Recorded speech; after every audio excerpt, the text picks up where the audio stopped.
In today's lesson, I'm going to show you how to expand your musical vocabulary with this unique scale. So, which scale could it be? It's a very, very strange one. It's a very interesting one. And there is really no other scale that sounds like that. And it's a symmetrical scale. And let me play it for you, so maybe you're going to recognize it.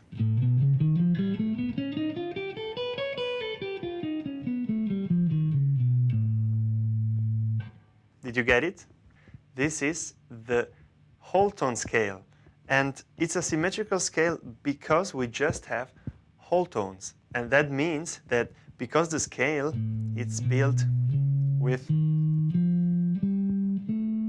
the same interval over and over again, we can just move the scale around and it's always the same shape for us on the guitar. You see, it's always the same thing. That means that we have many scales that are the same. And there are just two versions of this scale. And then you have all of them. There is the C and the C sharp. So this is one. And this is the other. A half step higher. That's it. Because every note could be potentially the first note, so the root.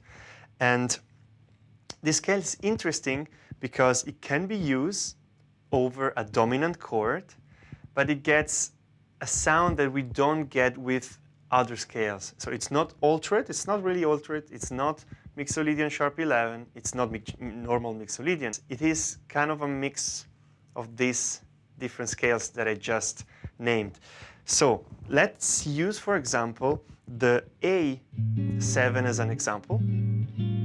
And let's analyze the scale first. We have 1, 2, 3, sharp 4, sharp 11, sharp 5 or flat 13, minor 7, and we start again.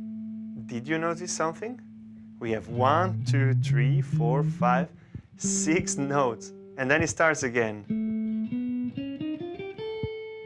So we have just 6 notes instead of 7, like we are actually used to. And this scale, as you heard, has a sharp 11, but it has a flat 13, but it has a 9th. So the actual whole sound of this scale should be something like this. That is the sound. Sharp 11, dominant, flat 13, but 9.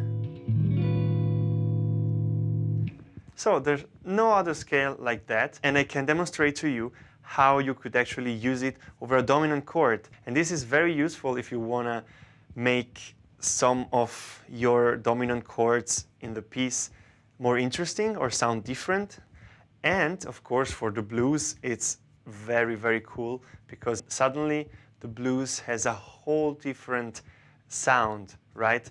So let me demonstrate it to you with just an A7 chord in the loop, and I'm going to show you how it sounds.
So you see, very interesting sound and very unique. And as you can see on the guitar, it's pretty easy to learn. You have the 3 notes per string version.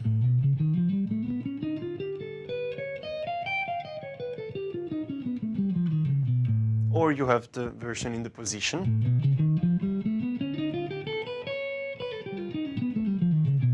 And of course, you can move them around a whole step higher or lower, and it's the exact same scale. So I hope that was helpful, and try it and let me know in the comments how it went and if you have more questions about this topic. And of course, check out the PDF, the completely free PDF of this lesson on my Patreon channel. You have the link in the description as usual, and see you for the next lesson.